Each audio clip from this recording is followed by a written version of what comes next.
Hello friends, welcome back to another lecture on statics IQ. Statics IQ में आप सभी का स्वागत है। दोस्तों, जैसा कि आप सभी को पता है, एसएससी सीजीएल स्पेशल जो आप सभी के लिए सेशन लॉन्च किया गया है उसका नाम है आरंभ है प्रचंड। और आरंभ है प्रचंड के माध्यम से हम यहाँ पे आपके लिए एसएससी सीजीएल का जो जीके जीएस मैराथन नंबर है पार्ट 8 लेके आप सभी के मध्य उपस्थित हुए हैं। दोस्तों, मैं आशा करता हूँ आप सभी को यह सेशन अच्छा लगता होगा। आपका ये प्यार और सपोर्ट देखकर हम आपके लिए दोस्तों बिल्कुल कंधे से कंधा मिलाकर मेहनत कर रहे हैं। और इसके क्रम में हम आज पहुंच चुके हैं जीके जीएस मैराथन की जो क्लास नंबर 8 है। आपको मिलने वाला है 1 घंटे लगातार एग्जाम में छपने वाले सवाल। जी हाँ, यहाँ पे चर्चा करने वाले हैं एग्जाम में छपने वाले बैक टू बैक सवालों के बारे में यहाँ पे चर्चा करने वाले हैं। दोस्तों, यदि आज ही आप हमारे चैनल से जुड़े हैं तो चैनल को सब्सक्राइब करके बेल आइकन पे प्रेस कर दीजिएगा ताकि आप हमसे जुड़ सके और अपनी तैयारी को दोस्तों निरंतर रूप से जो बिल्कुल एक वे के अंदर आरंभ कर सके। दोस्तों, यदि आपको यह सेशन अच्छा लगता है तो आप दोस्तों ज्यादा से ज्यादा लाइक कीजिएगा, अपने दोस्तों के पास ज्यादा से ज्यादा शेयर कीजिएगा ताकि हमें भी थोड़ा मोटिवेशन मिले। और मोटिवेशन के साथ ही हम आप सबके लिए दोस्तों दिन रात मेहनत करते रहते हैं और आपके लिए क्लासेज अच्छी से अच्छी जो बेस्ट मैटर होता है, बेस्ट ट्रिक होती है, बेस्ट कंटेंट होता है वह प्रोवाइड करवाने के लिए दोस्तों हम यहाँ पे आपके लिए काफी मेहनत करते हैं। तो आप सभी का प्यार और सपोर्ट दोस्तों जो हमें पास पहुंचता है वह लाइक और शेयर और सब्सक्राइब के माध्यम से ही पहुंचता है। तो दोस्तों, आप सभी के एग्जाम काफी नजदीक है, उन्हीं एग्जाम को देखते हुए हम आपके लिए यहाँ पे मैराथन क्लासेस का जो सेशन लेके आए हैं उसका नाम है आरंभ है प्रचंड। और इस आरंभ है प्रचंड की सीरीज 8 में आप सभी का स्वागत है। यदि आप आज ही हमारे इस वीडियो से जुड़े हैं तो सबसे पहले आप जीके जीएस मैराथन आरंभ है प्रचंड के जो बाकी की 7 पार्ट हो चुके हैं उन सभी का अध्ययन करने के बाद यहाँ पे आपको नंबर 8 की दोस्तों यहाँ पे क्लास समझ में आनी है। क्योंकि हमने जो पिछली 7 क्लासेज में भारत की जो स्थिति विस्तार की चर्चा की है, फिर उसके बाद में भारत के भौतिक प्रदेश है जो 6 भौतिक प्रदेशों में बांटा गया है उनका हमने क्रमबद्ध अध्ययन किया है। सबसे पहले उत्तर का पर्वतीय भाग पे अध्ययन किया है, उसको 3 भागों में बांटा गया था। जैसे वह ट्रांस हिमालय है, ट्रांस हिमालय में काराकोरम, लद्दाख, जास्कर है। और फिर बात करते हैं हिमालय को भी 3 भागों में बांटा गया है, बाई हिमालय, मध्य हिमालय और शिवालिक हिमालय। फिर उसके बाद में हमने बात की पूर्वांचल हिमालय पे। पूर्वांचल हिमालय जो नॉर्थ ईस्ट हमारा नॉर्थ ईस्ट है या 7 सिस्टर जिन्हें कहा जाता है, 7 सिस्टर्स में राज्य आते हैं 7। उनका नाम है इस प्रकार: अरुणाचल प्रदेश, मणिपुर, नागालैंड, मणिपुर, मिजोरम, मेघालय और असम। दोस्तों, यह 7 राज्य हैं जिन्हें भारत की 7 सिस्टर्स कहा जाता है और इसी में जो पूर्वांचल हिमालय है। फिर उसके बाद में हमने उत्तर का मैदानी भाग पे चर्चा की। उत्तर का मैदानी भाग है जो भारत की नदियों के द्वारा जो अवसाद लाए गए हैं उससे निर्माण हुआ है। फिर उसके बाद में हमने बात की जो उत्तर का मैदानी भाग में राजस्थान का जो मैदानी भाग है उसमें जो पश्चिम मरुस्थल आता है। फिर उसके बाद में गंगा नदी का मैदानी भाग पे चर्चा की। फिर उसके बाद में हमने जो असम व ब्रह्मपुत्र का मैदानी भाग है उस पर चर्चा की। इस प्रकार हमने उत्तर के मैदानी भाग पे चर्चा की। फिर उसके बाद में हमने चर्चा की जो प्रायद्वीपीय पठार है। प्रायद्वीपीय पठार में दोस्तों प्रायद्वीप होता है 3 ओर से जल राशि से घिरा हुआ ऊंचा उठा हुआ भूभाग जिसे प्रायद्वीप कहा जाता है। तो दोस्तों प्रायद्वीप पे बात कर रहे हैं। प्रायद्वीप पे भी हमने दोस्तों बात कर ली है, जिससे हमने मध्यवर्ती की पहाड़ियां हैं जैसे प्रायद्वीपीय पठार की उत्तरतम पहाड़ियां रायसीना हिल है, पश्चिमतम पहाड़ियां गिर पहाड़ियां है, दक्षिणतम पहाड़ियां कारडावम इलायची की पहाड़ियां हैं और पूर्वोत्तम जो हिमालय जो मध्यवर्ती पहाड़ियों की पूर्वोत्तम पहाड़ियां हैं या प्रायद्वीपीय पठार की पूर्वोत्तम पहाड़ियां हैं, राजमहल पहाड़ियां हैं। फिर उसके बाद में हमने अरावली पर्वत श्रृंखला पे बात की। फिर उसके बाद में विंध्याचल पर्वत श्रृंखला, सतपुड़ा पर्वत श्रृंखला के बारे में बात की। और अंत में हमने जो कल की क्लास में बात की है वह पश्चिमी घाट पर बात कर चुके हैं। और चलिए अब उसी सेशन को आगे बढ़ाते हैं और यहाँ पे बात करने वाले हैं नीलगिरी की पहाड़ियां। जी हाँ, नीलगिरी की पहाड़ियों पे चर्चा करने वाले हैं। नीलगिरी की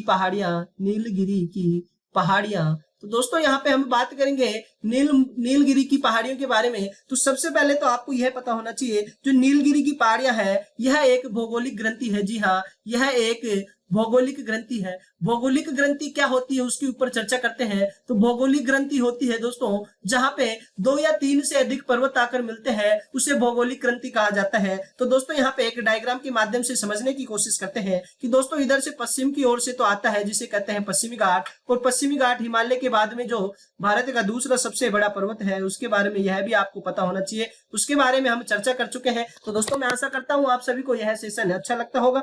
इधर से पश्चिमी घाट आता है और इधर से आता है पूर्वी घाट दोस्तों। हाँ, पश्चिमी घाट और पूर्वी घाट इस प्रकार से आते हैं। यह पश्चिमी घाट पूर्वी घाट है और यहाँ पर है यह नीलगिरी पर्वत। जी हाँ, नीलगिरी पर्वत का विस्तार इस प्रकार से है। नीलगिरी पर्वत का विस्तार कितने राज्यों में है उसके ऊपर भी चर्चा करने वाले हैं। तो दोस्तों नीलगिरी पर्वत का विस्तार 3 राज्यों में है। तो 3 राज्यों में कौन किस प्रकार विस्तार है, सबसे पहले इनका नामकरण करते हैं। यह दोस्तों है पश्चिमी घाट। जी हाँ, पश्चिमी घाट है। यह है पूर्वी घाट। जी हाँ, यह पूर्वी घाट है। और यह जो पहाड़ी है इसे पूरी नीलगिरी पर्वत कहता है। और नीलगिरी पर्वत का दोस्तों यह जो हिस्सा है यह कर्नाटक राज्य में आता है। जी हाँ, KN यहाँ पे कर्नाटक लिखा गया है, कर्नाटक राज्य में आता है। यह वाला हिस्सा है जो केरल में आता है। जी हाँ, केरला में आता है। और जो यह बचा दोस्तों, यह तमिलनाडु का हिस्सा है। जी हाँ, तमिलनाडु का हिस्सा यह है, तमिलनाडु का हिस्सा है, जो इस प्रकार से है। अब बात करें इसकी सबसे ऊंची चोटी की, जो नीलगिरी पर्वत की है, वह नीलगिरी पर्वत की सबसे ऊंची चोटी है जो तमिलनाडु में स्थित है। और उस चोटी का नाम है दोस्तों आप सभी के सामने डोडा बेटा है। जी हाँ, नीलगिरी पर्वत की सबसे ऊंची चोटी डोडा बेटा, जो कि तमिलनाडु राज्य में स्थित है। और इसकी ऊंचाई है 2637 मीटर। जी हाँ, 2637 मीटर इसकी ऊंचाई है। तो आप देख पा रहे हैं जो नीलगिरी पर्वत का विस्तार 3 राज्यों में है। तो चलिए दोस्तों, मैं आशा करता हूं इस डायग्राम के माध्यम से आप समझ चुके होंगे कि किस प्रकार से जो पश्चिमी घाट और पूर्वी घाट जहां जाकर मिलते हैं, उस ग्रंथि को या उस भौगोलिक ग्रंथि को नीलगिरी पर्वत कहा गया है। और इस ग्रंथि दोस्तों जो भारत के 3 राज्यों में फैला हुआ है, कर्नाटक में है, केरल में है, तमिलनाडु में है, आप सभी के सामने जो बिल्कुल चित्र डायग्राम के माध्यम से रखा गया है। अब बात करते हैं दोस्तों इसके ऊपर फैक्ट के बारे में। चलिएगा दोस्तों, आगे बढ़ते हैं और बात करते हैं अब नीलगिरी पहाड़ियों से संबंधित जो फैक्ट है उनके ऊपर बात करते हैं। तो सबसे पहले हम बात करते हैं कि जो नीलगिरी पर्वत है, इस पर अत्यधिक जैव विविधता, जी हाँ, अत्यधिक जैव विविधता के कारण, अत्यधिक जैव विविधता के कारण नीलगिरी पहाड़ियों को, जी हाँ, नीलगिरी पहाड़ियां भारत का सबसे पहला जैव संरक्षित क्षेत्र, जी हाँ, जैव संरक्षित क्षेत्र घोषित किया गया है। जी हाँ, सबसे पहला भारत का जैव संरक्षित क्षेत्र घोषित किया है। तो दोस्तों जो नीलगिरी पर्वत है, यहाँ पर अत्यधिक जैव विविधता पाई जाती है। जैव विविधता यहाँ पे अत्यधिक पाए जाने के कारण ही जो भारत का सबसे पहला जैव संरक्षित क्षेत्र घोषित किया गया था, वह है नीलगिरी पर्वत। और इसे कब घोषित किया गया था? तो 1986, जी हाँ, 1986 में भारत का सबसे पहला जैव संरक्षित क्षेत्र घोषित किया गया था। और वह था दोस्तों जो कि नीलगिरी पर्वत था। चलिए आगे बढ़ते हैं और बात करते हैं नीलगिरी पहाड़ियों का विस्तार के बारे में बात करते हैं। जी हाँ, नीलगिरी पहाड़ियों का विस्तार डायग्राम के माध्यम से तो हम चर्चा कर चुके हैं कि यह 3 राज्यों में स्थित है। 3 राज्यों में पहला राज्य है कर्नाटक। जी हाँ, कर्नाटक में भी स्थित है। दूसरा राज्य है केरला। जी हाँ, केरल में भी नीलगिरी पर्वत का कुछ भाग स्थित है। और तीसरा है तमिलनाडु। तो दोस्तों आप इस डायग्राम में देख पा रहे हैं कि जो तमिलनाडु में है, जो नीलगिरी पर्वत का विस्तार काफी अधिक है। और कर्नाटक में भी है, केरल में भी है। और जो नीलगिरी पर्वत की सबसे ऊंची चोटी है डोडा बेटा की जो स्थिति है, वह भी तमिलनाडु राज्य में ही स्थित है। तो आपको यहाँ से यह पता होना चाहिए कि जो तमिलनाडु में आप देख पा रहे हैं नीलगिरी पर्वत का विस्तार है, तो यहाँ पे 3 राज्यों में इसका विस्तार हम देख चुके हैं। और जो एक भौगोलिक ग्रंथि है, इसके बारे में भी पता कर चुके हैं। अब भौगोलिक ग्रंथि क्या होती है उसके बारे में भी हम चर्चा कर चुके हैं कि 2 या 2 से अधिक पर्वत श्रेणियों को जोड़ने वाली पहाड़ी को भौगोलिक ग्रंथि कहा जाता है। तो आप इस डायग्राम के माध्यम से देख पा रहे हैं, इधर से पश्चिमी घाट आकर जुड़ता है और इधर से पूर्वी घाट आकर जुड़ता है। और ये जो इन दोनों पर्वतों के जुड़ने से जो भौगोलिक ग्रंथि बनती है, इस ग्रंथि को ही दोस्तों यहाँ पे नाम दिया गया है नीलगिरी पर्वत। और नीलगिरी पर्वत पर अत्यधिक जैव विविधता होने के कारण 1986 में इसे जो भारत का पहला जैव संरक्षित क्षेत्र भी घोषित किया जा चुका है। तो यहाँ से आप सभी को पता होना चाहिए। तो दोस्तों यहाँ बात कर रहे हैं हम यहाँ पे कि जो नीलगिरी पर्वत का सर्वाधिक विस्तार है, सर्वाधिक विस्तार तमिलनाडु राज्य में है। जी हाँ, इसका सर्वाधिक विस्तार तमिलनाडु राज्य में है। अब बात करते हैं, आगे बढ़ते हैं और बात करते हैं अगले फैक्ट पर, दक्षिण भारत की। जी हाँ, दक्षिण भारत की दूसरी सबसे ऊंची चोटी के बारे में बात करते हैं। दूसरी सबसे ऊंची चोटी के बारे में बात करें तो वह या नीलगिरी पर्वत की सबसे ऊंची चोटी दोस्तों वह है डोडा बेटा। जी हाँ, डोडा बेटा चोटी है, वह दक्षिण भारत की दूसरी सबसे ऊंची चोटी है। इसकी जो ऊंचाई की बात की जाए स्टूडेंट्स, तो वह है 2637 मीटर। और इसकी उपस्थिति या स्थिति है जो तमिलनाडु राज्य में है, इसके बारे में भी हम चर्चा कर चुके हैं। दक्षिण भारत की दूसरी सबसे ऊंची चोटी या नीलगिरी पर्वत की सबसे ऊंची चोटी के बारे में यदि पूछा जाता है तो वह डोडा बेटा है। डोडा बेटा की ऊंचाई है 2637 मीटर और इसकी जो स्थिति है या विस्तार है तमिलनाडु राज्य में है, तो आपको यह भी पता होना चाहिए। अब बात करें यहाँ से दक्षिण भारत का जो प्रसिद्ध हिल स्टेशन है, जी हाँ, दक्षिण भारत का प्रसिद्ध हिल स्टेशन के बारे में बात करें, प्रसिद्ध हिल स्टेशन के बारे में बात करें तो दक्षिण भारत का जो प्रसिद्ध हिल स्टेशन है उसका नाम है ऊटी। ऊटी का जो एक उपनाम और है उदगमंडल। जी हाँ, उदगमंडल इसका दोस्तों नाम है और यह अभी तमिलनाडु में है और यह जो नीलगिरी पर्वत पर स्थित है। तो दोस्तों आप देख पा रहे हैं जो दक्षिण भारत का प्रसिद्ध हिल स्टेशन है, हिल स्टेशन को स्वास्थ्यवर्धक स्थल भी कहा जाता है। जैसे मध्य प्रदेश में पंचमढ़ी था, उसी प्रकार यहाँ दक्षिण भारत में एक प्रसिद्ध हिल स्टेशन और है जिसे ऊटी कहा जाता है और ऊटी जो उदगमंडल इसका उपनाम है और ये तमिलनाडु राज्य में स्थित है। तो यहाँ से आपको भी पता होना चाहिए। अब दोस्तों यहाँ पे डोडा बेटा नाम है, तो इसी नाम से यहाँ पे जो टोडा जनजाति है वो तमिलनाडु राज्य में पाई जाती है। जी हाँ, टोडा जनजाति जो पाई जाती है, टोडा जनजाति भारत के तमिलनाडु राज्य में, जी हाँ, तमिलनाडु राज्य में पाई जाती है। तो यहाँ से आपको यह फैक्ट भी पता होना चाहिए कि जो एग्जामिनर क्वेश्चन पुटअप कर सकता है कि टोडा जनजाति किस राज्य में पाई जाती है, किस राज्य से संबंधित है, तो आपका आंसर होना चाहिए स्टूडेंट्स तमिलनाडु। जी हाँ, तमिलनाडु बिल्कुल राइट आंसर है। चलिए अब बात करते हैं इसी के संदर्भ में आगे, तो केरल में सर्वाधिक सदाबहार वर्षा वन पाए जाते हैं। जी हाँ, केरल के बारे में बात करें तो नीलगिरी पर्वत भी केरल में भी इसकी स्थिति है, विस्तार है। तो केरल में सर्वाधिक, जी हाँ, केरल में सर्वाधिक सदाबहार वर्षा वन पाए जाते हैं। जी हाँ, वन पाए जाते हैं। इस कारण यहाँ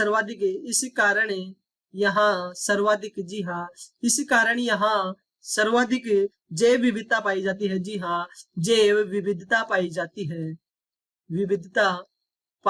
है। तो दोस्तों आप देख पा रहे हैं कि यहाँ पे सर्वाधिक सदाबहार वर्षा वन पाए जाते हैं और इन्हीं वनों के कारण यहाँ पे सर्वाधिक जैव विविधता पाई जाती है। और दोस्तों जो नीलगिरी पर्वत में सर्वाधिक जैव विविधता पाई जाने के कारण इसको 1986 में है जो जैव संरक्षित क्षेत्र भी घोषित किया जा चुका है। इसके बारे में हम पहले ही चर्चा कर चुके हैं। चलिए अब आगे बढ़ते हैं और बात करते हैं अगले फैक्ट पे। तो अगला फैक्ट इस प्रकार से है, केरल में शांत घाटी, जी हाँ, केरल में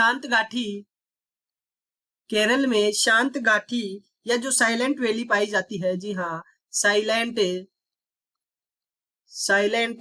वैली या मुक घाटी, जी हाँ, साइलेंट वैली या मुक घाटी पाई जाती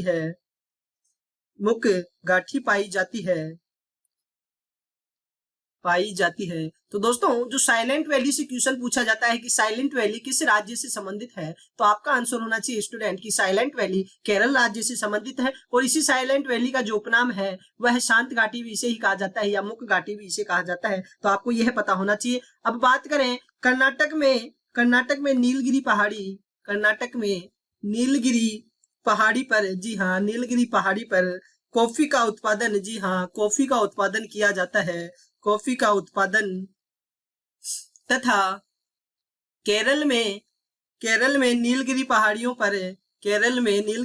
पर मसालों का उत्पादन किया जाता है। जी हाँ, मसालों का उत्पादन किया जाता है। तो आपको यहाँ से यह भी पता होना चाहिए स्टूडेंट कि जो कर्नाटक में नीलगिरी पहाड़ियों का विस्तार है वहां पे अधिक कॉफी का उत्पादन किया जाता है। इसके विपरीत केरल की बात करें तो केरल में नीलगिरी पहाड़ियों के विस्तार पर मसालों का उत्पादन किया जाता है। तो आपको यह भी पता होना चाहिए। और दोस्तों जो नीलगिरी पहाड़ी पश्चिमी घाट व पूर्वी घाट में जो भौगोलिक ग्रंथि का कार्य करती है, और भौगोलिक ग्रंथि क्या होती है, दो या दो से अधिक पर्वत यदि एक जगह आकर मिलते हैं तो उसे भौगोलिक ग्रंथि कहा जाता है। उसके ऊपर बात कर चुके हैं। अब बात करें कर्नाटक में चंदन के वृक्ष, जी हाँ, चंदन के वृक्ष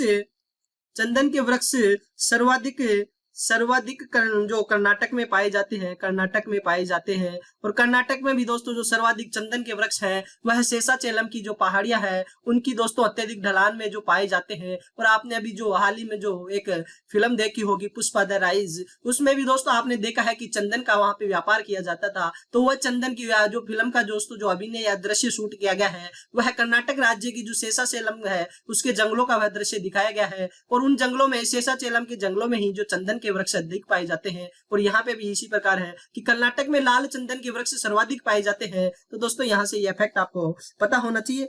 चलिए अब आगे बढ़ते हैं और एक डायग्राम के माध्यम से समझने की कोशिश करते हैं कि जो नीलगिरी पर्वत है, कि नीलगिरी पर्वत की स्थिति इस प्रकार से नीलगिरी पर्वत की स्थिति है, ये एक भौगोलिक ग्रंथि है। फिर उसके बाद में जो आगे की पहाड़ियां आती हैं उनके ऊपर बात करते हैं।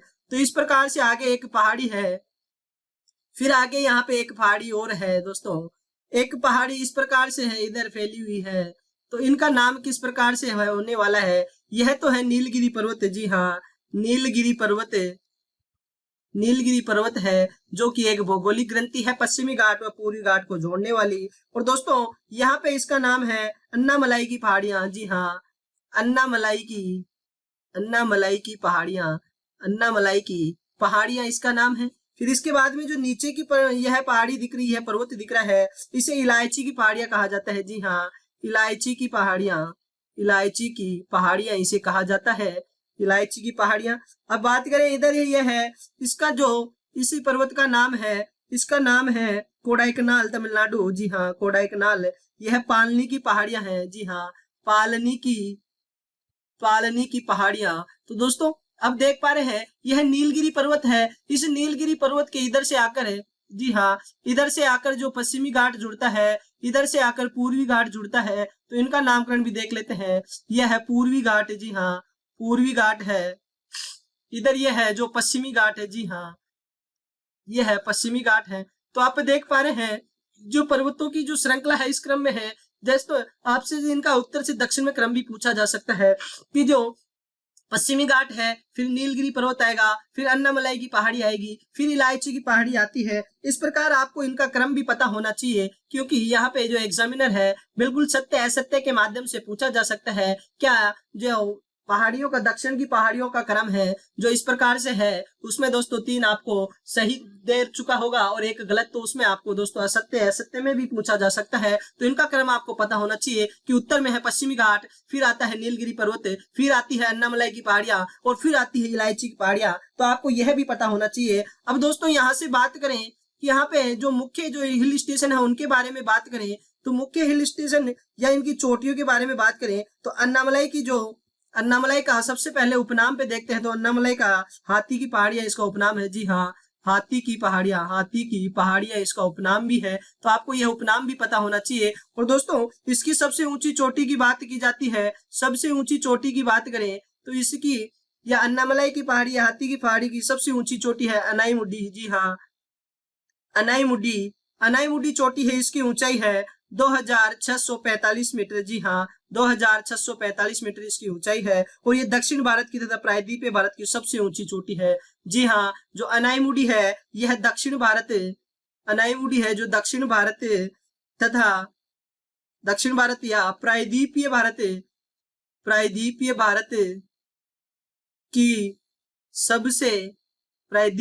की सबसे ऊंची चोटी है। जी हाँ, प्रायद्वीपीय भारत की सबसे ऊंची चोटी है। तो आपको यह फैक्ट भी पता होना चाहिए कि जो अन्नामलाई की पहाड़ियां हैं जिसका उपनाम हाथी की पहाड़ियां है, इसकी सबसे ऊंची चोटी अनाईमुड्री है। और यह अनाईमुड्री की ऊंचाई है 2645 है। और यह दक्षिण भारत की कहा जाए या प्रायद्वीपीय भारत की सबसे ऊंची चोटी है। और दक्षिण भारत की दूसरी सबसे ऊंची चोटी डोडा बेटा है, जो नीलगिरी पर्वत की सबसे ऊंची चोटी है। जी हाँ, नीलगिरी पर्वत की सबसे ऊंची चोटी डोडा बेटा। और यह डोडा बेटा दक्षिण भारत की या जो प्रायद्वीपीय भारत की सेकंड लार्जेस्ट चोटी है। जी हाँ, सेकंड लार्जेस्ट पीक है। तो आपको यह भी पता होना चाहिए। और इसकी स्थिति तमिलनाडु राज्य में है, आपको यह भी पता होना चाहिए। अब दोस्तों यहाँ से बात करें जो पालनी की पहाड़ी है, पालनी की पहाड़ी की सबसे ऊंची चोटी की बात की जाती है तो सबसे ऊंची चोटी आती है कोडाईकनाल। जी हाँ, कोडाईकनाल आती है, जिसकी यह तमिलनाडु में स्थिति है। और यह जो कोडाईकनाल है एक हिल स्टेशन भी है। जी हाँ, स्वास्थ्यवर्धक स्टेशन भी है, हिल स्टेशन। जी हाँ, हिल स्टेशन भी है एक। तो आपको यह भी पता होना चाहिए। फिर बात करते हैं इलायची की पहाड़ियां। तो इलायची की पहाड़ियों की सबसे ऊंची चोटी कौन सी है? अगस्त्यमलाई चोटी। जी हाँ, उसका नाम है अगस्त्यमलाई चोटी नाम है दोस्तों। तो आपको यह पता होना चाहिए जो अगस्त्यमलाई चोटी है इसे भी जैव संरक्षित क्षेत्र घोषित किया जा चुका है। जी हाँ, इसे भी जो अगस्त्यमलाई की है उसे भी जैव संरक्षित जैव संरक्षित क्षेत्र घोषित किया जा चुका है, क्षेत्र घोषित किया जा चुका है। तो आपको यह पता होना चाहिए, घोषित किया जा चुका है, घोषित किया जा चुका है। तो आपको यहाँ से यह पता होना चाहिए। दोस्तों एक बार मैं मुख्य मुख्य बिंदुओं पे फिर से चर्चा करना चाहूंगा। उनमें है कि जो पश्चिमी घाट और पूर्वी घाट आकर जुड़ते हैं उसे नीलगिरी पर्वत कहते हैं, यह भौगोलिक ग्रंथि है। फिर उसके बाद में जो दक्षिण में चले तो हम वहां पे आता है अन्नामलाई की पहाड़ी। अन्नामलाई की पहाड़ी कहा जाए या हाथी की पहाड़ी इसका उपनाम है। और इस जो अन्नामलाई पहाड़ी की सबसे ऊंची चोटी है अनाईमुद्री। अनाईमुद्री की ऊंचाई 2645 मीटर दी गई है। और यह जो अनाईमुद्री है दक्षिण भारत की कहा जाए या जो प्रायद्वीपीय भारत की सबसे ऊंची चोटी है उसका नाम है अनाईमुद्री और उसकी ऊंचाई दी गई है 2645 मीटर। फिर बात करें दक्षिण भारत की या प्रायद्वीपीय भारत की दूसरी सबसे ऊंची चोटी तो वह है डोडा बेटा। और डोडा बेटा है जो दक्षिण भारत की सेकंड लार्जेस्ट पीक है यहाँ से। फिर बात करते हैं पालनी की पहाड़ी। तो पालनी की पहाड़ी की जो सबसे ऊंची चोटी है कोडाईकनाल की पहाड़ी और यह तमिलनाडु में स्थित है। और कोडाईकनाल एक स्वास्थ्यवर्धक स्थल भी है या उसे हिल स्टेशन भी कहा जाता है। फिर बात करें इलायची की पहाड़ियों की। तो इलायची की पहाड़ी की सबसे ऊंची चोटी है अगस्त्यमलाई की चोटी और अगस्त्यमलाई की चोटी जैव संरक्षित क्षेत्र भी घोषित किया जा चुका है। तो दोस्तों मैं आशा करता हूं आपको जो नीलगिरी पर्वत से संबंधित सभी तथ्यों पे बात कर चुके हैं और आप इनका दोस्तों बिल्कुल जो आपको समझ में भी आ चुका होगा। यदि आपको किसी प्रकार की समस्या है तो आप कमेंट बॉक्स में कमेंट कर सकते हैं। और यदि आज ही आपसे छोटा सा निवेदन है और आज ही आप हमारे चैनल से जुड़े हैं तो चैनल को सब्सक्राइब करके बेल आइकन पे प्रेस भी कर दीजिएगा दोस्तों। और आप जब कभी भी चैनल वीडियो को लाइक और शेयर करते हैं तो हमें भी थोड़ा मोटिवेशन मिलता है और इसी मोटिवेशन के लिए हम आपके लिए दोस्तों दिन रात मेहनत करते रहते हैं। तो दोस्तों मैं आपसे इतनी सी उम्मीद तो कर ही सकता हूँ कि आप चैनल को यदि सब्सक्राइब नहीं किया है तो सब्सक्राइब करने वाले हैं, लाइक और शेयर भी करने वाले हैं। चलिए दोस्तों नीलगिरी की पहाड़ियों पे हमने देखा कि इसका विस्तार किस प्रकार से है, 3 राज्यों में है। फिर उसके बाद में इसके मुख्य फैक्ट पे चर्चा की। फिर उसके बाद में हमने जो दक्षिण भारत की दूसरी सबसे ऊंची चोटी डोडा बेटा है नीलगिरी पर्वत पे है। तमाम इन प्रकार के क्वेश्चनों पे चर्चा करने के बाद में जो नीलगिरी पर्वत से दक्षिण में पहाड़ियों का क्रम है उनका भी एक डायग्राम के माध्यम से बिल्कुल आप सभी के सामने रखने की कोशिश की है। यदि आपको फिर भी इनमें किसी प्रकार की समस्या रहती है तो आप सभी के लिए कमेंट बॉक्स हमेशा के लिए ओपन रहता है, आप उसमें कमेंट डाल दीजिएगा। तो आपके जितने भी डाउट होंगे उनके लिए एक्स्ट्रा क्लास आप सभी के लिए लगाई जाने वाली है। तो दोस्तों आप निश्चिंत रहिए, आप बिल्कुल यहाँ से रेगुलर क्लासेज में बने रहिएगा। आप सभी को यहाँ पे जो कि यूट्यूब के दोस्तों इतिहास का बेस्ट मैटर और बेस्ट यहाँ पे कंटेंट मिलने वाला है और यहाँ से क्वेश्चन भी पुटअप होने वाले हैं। तो आपको यहाँ से किसी प्रकार की समस्या नहीं होने वाली है। चलिए इसी उम्मीद के साथ अब हम यहाँ पे बात करते हैं अगले टॉपिक पर। अगला टॉपिक है दक्षिणी घाट पे बात करेंगे। जी हाँ, दक्षिणी घाट पे बात करने वाले हैं। दक्षिणी घाट पे बात करते हैं। दक्षिणी घाट से संबंधित फैक्ट पे बात करते हो। नीलगिरी पहाड़ियों के दक्षिण में पश्चिमी घाट का विस्तार दक्षिणी घाट कहलाता है। जी हाँ, नीलगिरी पहाड़ियों के दक्षिण में नीलगिरी पहाड़ियों के दक्षिण में पश्चिमी घाट का, जी हाँ, पश्चिमी घाट का विस्तार दक्षिण घाट कहलाता है।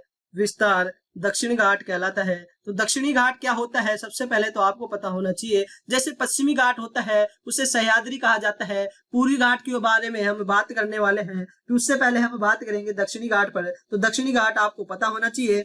चलिए दोस्तों अब अगले फैक्ट पे बात करते हैं कि प्रायद्वीपीय पठार की सबसे दक्षिणतम पहाड़ी की बात की जाती है। प्रायद्वीपीय, जी हाँ, प्रायद्वीपीय पठार की सबसे दक्षिणतम पहाड़ी पूछी जाती है। सबसे दक्षिणतम पहाड़ी, तो प्रायद्वीपीय पठार की सबसे दक्षिणतम पहाड़ी है वह है इलायची की पहाड़ी। और इलायची की पहाड़ी की स्थिति के बारे में अभी चर्चा कर चुके हैं, जो कि नीलगिरी पर्वत है। नीलगिरी की पर्वत के बाद में अन्नामलाई की पहाड़ी आती है और फिर इलायची की पहाड़ी आती है। तो इनके ऊपर बात कर चुके हैं। अब बात की जाए कोची बंदरगाह है या जो मसाला बंदरगाह है, अरब सागर की रानी है, उसे भी इसी नाम से जाना जाता है। और अगस्त्यमलाई पहाड़ियों से जो ताम्रपाणी नदी निकलती है दोस्तों, अगस्त्यमलाई की पहाड़ी है। जी हाँ, अगस्त्यमलाई की पहाड़ी के बारे में बात की जाए कि अगस्त्यमलाई पहाड़ी से ताम्रपाणी नदी निकलती है। जी हाँ, ताम्रपाणी नदी निकलती है। जब नदियों की हम क्लास लेने वाले होंगे उस समय यहाँ पे बिल्कुल विस्तार पूर्वक अध्ययन करने वाले हैं। तो यहाँ से जो मुख्य फैक्ट है उसके ऊपर ही बात करते हैं। विस्तार पूर्वक अध्ययन इसकी क्लास में किया जाने वाला है। तो ताम्रपाणी नदी है, तो यह ताम्रपाणी नदी भारत की सबसे दक्षिणतम नदी है। जी हाँ, भारत की सबसे दक्षिणतम नदी है। जी हाँ, भारत की सबसे दक्षिणतम नदी है। तो आपको यह भी पता होना चाहिए। क्वेश्चन पुटअप हो सकता है कि भारत की सबसे दक्षिणतम नदी कौन सी है, तो वह ताम्रपाणी नदी है। और ताम्रपाणी नदी जो अगस्त्यमलाई की पहाड़ी है वहां से निकलती है, उद्गम स्थल है। तो दोस्तों यहाँ से आपको यह फैक्ट पता होना चाहिए। दक्षिण घाट के बारे में हम बात कर चुके हैं। अब आगे बढ़ते हैं और यहाँ पे जो पश्चिमी घाट के प्रमुख दर्रे हैं उनके ऊपर बात करने वाले हैं। जी हाँ, अब अगला जो टॉपिक होने वाला है वह है पश्चिमी घाट के प्रमुख दर्रों की क्लास होने वाली है। प्रमुख दर्रे, इनके बारे में यहाँ चर्चा करने वाले हैं। तो दक्षिण के जो मुख्य मुख्य दर्रे हैं उनके ऊपर बात करें तो सबसे पहले आता है थालघाट। जी हाँ, थालघाट दर्रा। यह थालघाट दर्रा जो महाराष्ट्र में स्थित है। महाराष्ट्र में यह है जो मुंबई को नासिक से जोड़ता है। जी हाँ, मुंबई को नासिक से जोड़ता है। तो दोस्तों यह आपको पता होना चाहिए, नासिक से जोड़ता है। तो यहाँ पे जो थालघाट दर्रा है महाराष्ट्र में स्थित है और महाराष्ट्र में ये मुंबई को नासिक से जोड़ता है। फिर जो दूसरा दर्रा आता है, दूसरा दर्रा है बोरघाट। जी हाँ, बोरघाट दर्रा आता है। इसकी स्थिति भी या विस्तार महाराष्ट्र में है और यह मुंबई को ठाणे से जोड़ता है। जी हाँ, मुंबई को ठाणे से जोड़ता है। मुंबई को दोस्तों पुणे से जोड़ता है। जी हाँ, मुंबई को जो है ये पुणे से जोड़ता है। तो आपको यह पता होना चाहिए। अब बात करें अगले दर्रे पर। अगला दर्रा आता है पालघाट। जी हाँ, पालघाट दर्रा। यह पालघाट दर्रा की जो स्थिति है केरल राज्य में है। जी हाँ, केरल राज्य में है और यह कोच्चि को कोयम्बटूर से जोड़ता है। जी हाँ, कोच्चि को कोयम्बटूर से जोड़ता है। कोयम्बटूर से जोड़ता है और यह नीलगिरी पहाड़ियों के दक्षिण में स्थित है। जी हाँ, जो इस पालघाट दर्रे की जो स्थिति है नीलगिरी पर्वत के दक्षिण में है। नीलगिरी पर्वत और जो अन्नामलाई का पर्वत है उसके मध्य में इसकी स्थिति है। नीलगिरी पर्वत के दक्षिण में इसकी वर्तमान स्थिति है। तो यहाँ से आपको यह भी पता होना चाहिए, जो पालघाट दर्रा है वह आपने देखा था कि जो नीलगिरी पर्वत था, नीलगिरी पर्वत के बाद में आता है अन्नामलाई की पहाड़ी और नीलगिरी पर्वत और अन्नामलाई की पहाड़ी के मध्य ही ये जो दो दर्रा स्थित है। तो यहाँ पे केरल में ही इसकी स्थिति है। फिर तो चौथे नंबर पे बात करते हैं सेनकोटा दर्रा। जी हाँ, सेनकोटा घाट दर्रा और यह भी केरल में है और यह केरल में ही जो तिरुवनंतपुरम को शिवकाशी से जोड़ता है। जी हाँ, तिरुवनंतपुरम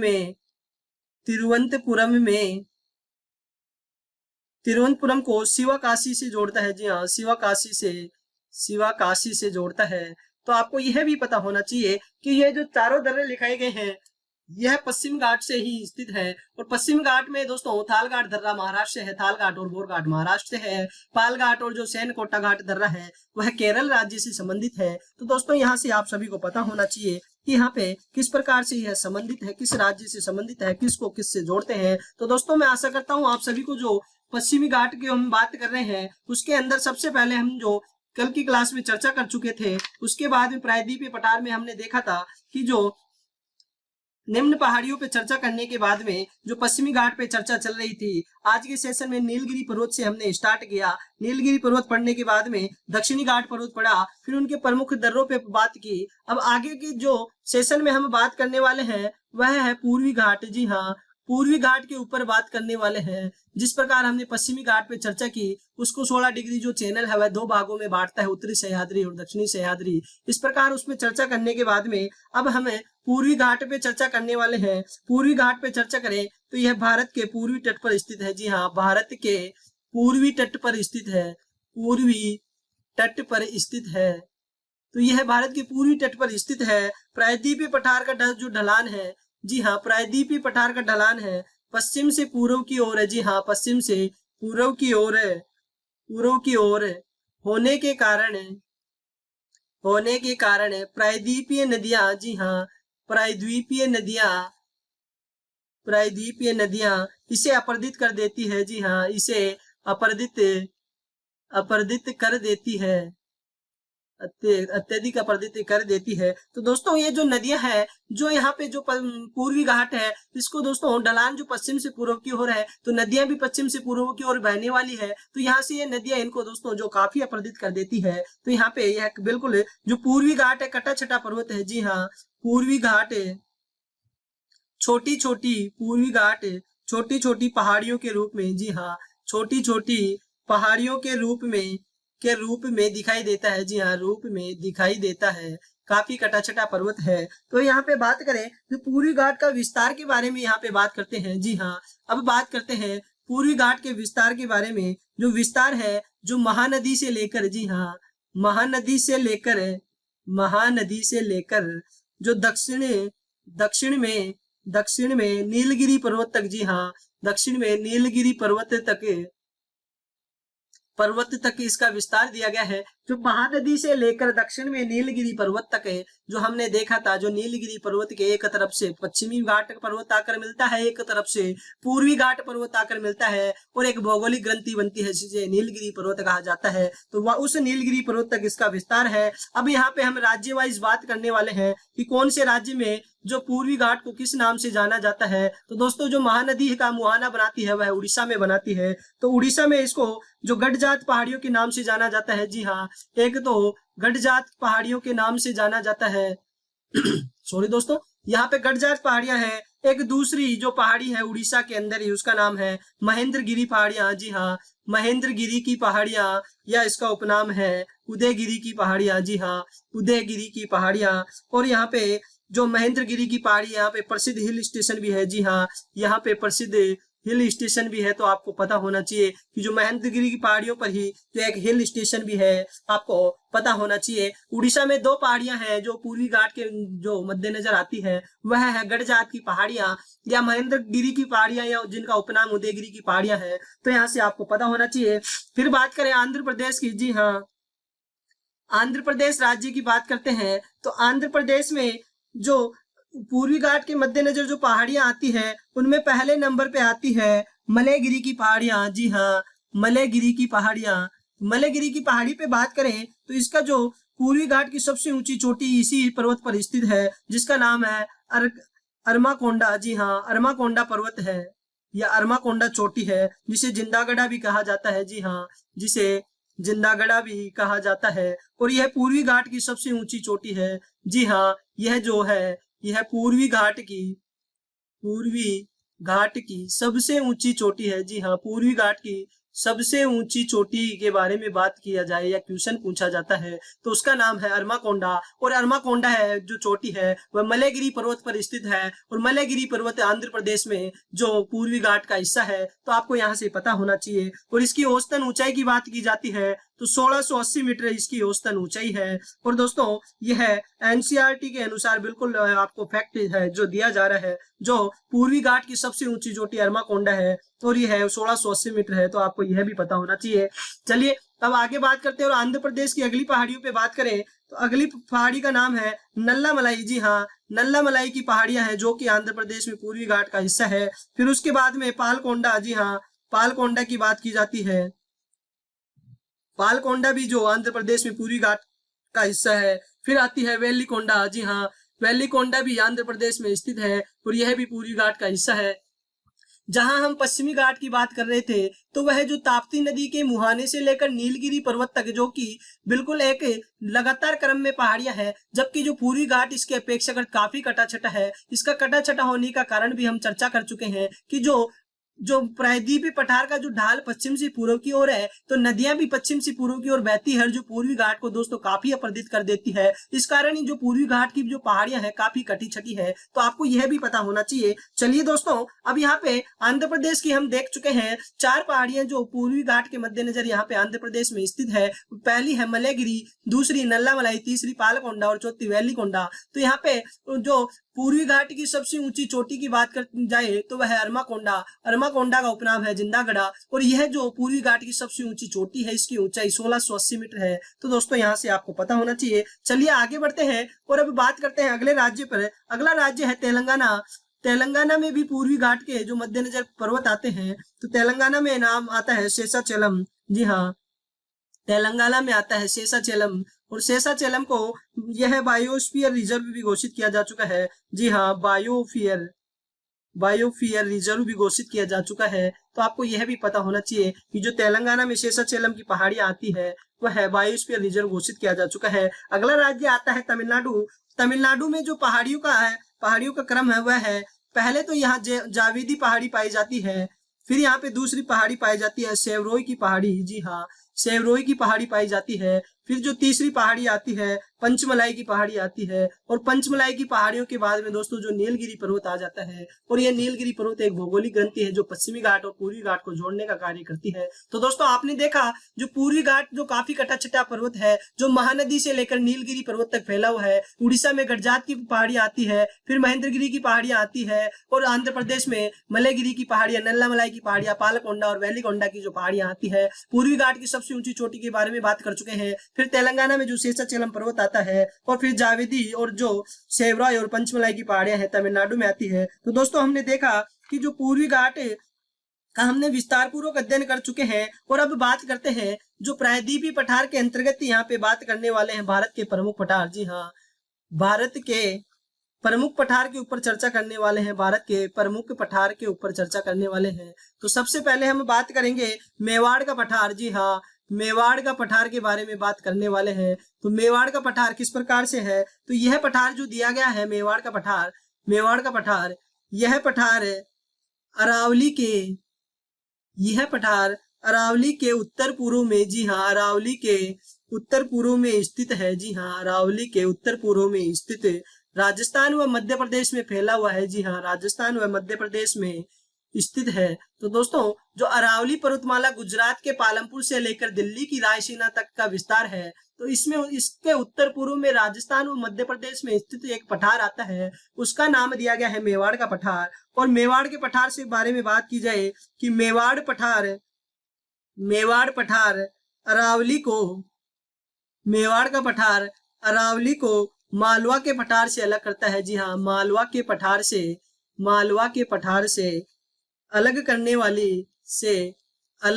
वाली संरचना है। जी हाँ, करने वाली संरचना है। तो दोस्तों आप देख पा रहे हैं जो मालवा का पठार की स्थिति इस प्रकार मध्य प्रदेश में है, अरावली की जो गुजरात से लेकर इस प्रकार से दिल्ली तक फैली हुई है, और बीच में पड़ता है मेवाड़ का पठार। तो यह मेवाड़ का पठार अरावली को जो मालवा के पठार से अलग करने का कार्य कर रहा है, तो आप देख पा रहे हैं। और दोस्तों बात की जाती है कि अरावली से निकलने वाली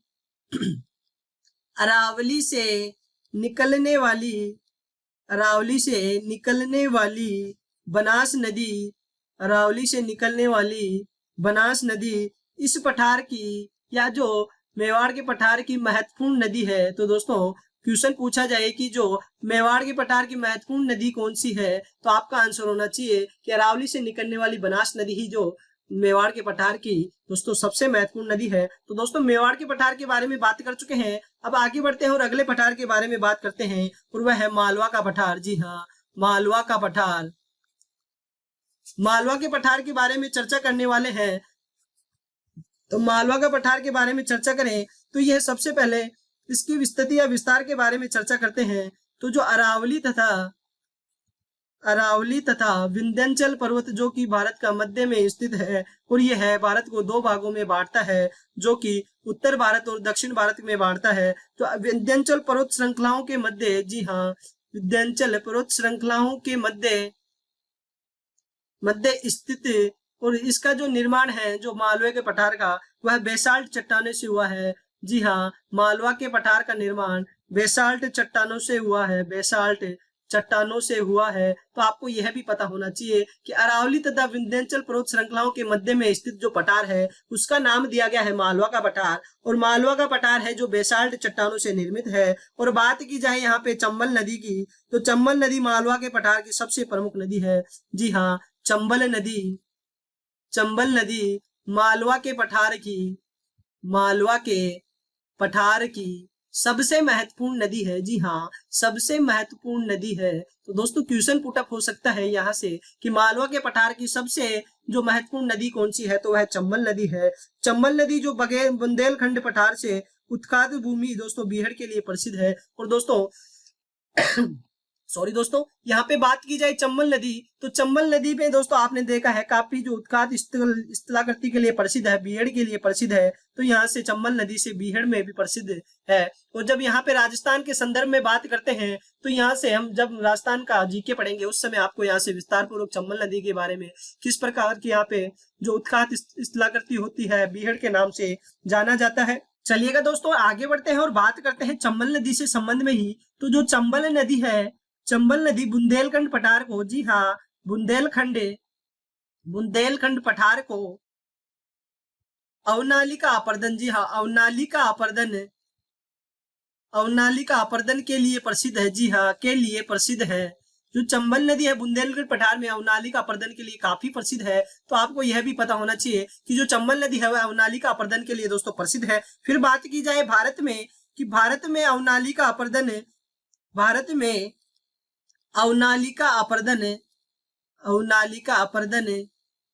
का उदाहरण जो है मालवा का पठार है। जी हाँ, क्वेश्चन इस प्रकार पुटअप हो सकता है कि जो भारत में अवनालिका अपर्दन का जो उदाहरण है वह कौन सा पठार है, तो मालवा का पठार है जो कि भारत में अवनालिका अपर्दन के लिए प्रसिद्ध है। तो आपको यहाँ से यह भी पता होना चाहिए। और दोस्तों बात की जाए अगले फैक्ट पर, कि जो हाड़ौती का पठार है, हाड़ौती का पठार मालवा के पठार का उत्तरी भाग है। जी हाँ, मालवा के पठार का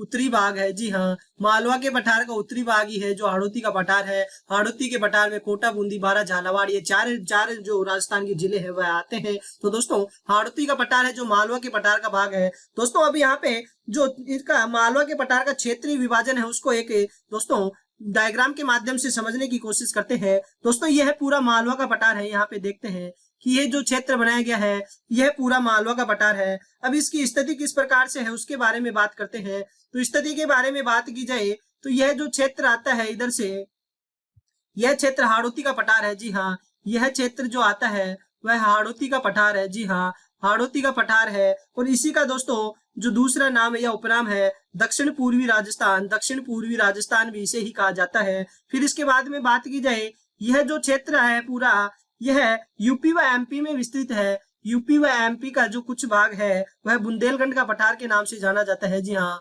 बुंदेलखंड का पठार के नाम से जाना जाता है। और जो बुंदेलखंड के पठार का विस्तार है वह सॉरी दोस्तों यूपी व एमपी दोनों राज्यों में विस्तृत है। अब यहाँ पे यह जो क्षेत्र आप देख पा रहे हैं यह क्षेत्र है एमपी व छत्तीसगढ़ में। जी हाँ, एमपी व छत्तीसगढ़ में, एमपी व छग से यहाँ छत्तीसगढ़ है। और इसका जो नाम दिया गया है वह बघेलखंड का पठार। जी हाँ, बघेलखंड का पठार। तो आप देख पा रहे हैं जो यूपी व एमपी में उसे बुंदेलखंड का पठार कहा जाता है, जो एमपी व छत्तीसगढ़ में है उसे बघेलखंड का पठार कहा जाता है। और ये जो आप शेष भाग देख पा रहे हैं ये ग्वालियर का पठार है। जी हाँ, ग्वालियर का पठार है, यह पूरा ग्वालियर का पठार है। और यह एमपी राज्य में या एमपी जो राज्य है उसके अंदर स्थित है। तो दोस्तों आपने देखा कि जो मालवा का पठार का विस्तार है यह पूरा का पूरा मालवा का पठार है। जी हाँ, मालवा का पठार है, यह पूरा का पूरा मालवा का पठार है। इसका हाड़ौती का पठार में विभाजन है जो राजस्थान में स्थित है। बुंदेलखंड का पठार आता है मालवा के पठार में जो यूपी एमपी में स्थित है। बघेलखंड का पठार आता है जो एमपी व छत्तीसगढ़ में स्थित है। तो दोस्तों यहाँ से इस डायग्राम के माध्यम से आप समझ चुके होंगे कि जो इसका विस्तार किस प्रकार से है। तो दोस्तों आज की क्लास में हमने बात की पूर्वी घाट की और नीलगिरी पर्वत की बात करने के बाद में हमने दक्षिणी घाट पर्वत की बात की। फिर हमने पश्चिमी घाट के प्रमुख दर्रों पर चर्चा की। फिर उसके बाद में पूर्वी घाट जो कि काफी जो दोस्तों अपर्दित पर्वत है, यह अलग अलग राज्यों में अलग अलग नाम से जाना जाता है, उनका विस्तार पूर्वक चर्चा की। पूर्वी घाट की सबसे ऊंची चोटी जो अरमाकोंडा है वह मल्यगिरी पहाड़ी पर आंध्र प्रदेश में स्थित है। और दोस्तों इसकी जो औसतन ऊंचाई है 1680 मीटर है। इस पे चर्चा करने के बाद में भारत के प्रमुख पठारों पे चर्चा कर रहे थे, उसमें मेवाड़ के पठार पे चर्चा की, फिर मालवा के पठार पे चर्चा की है।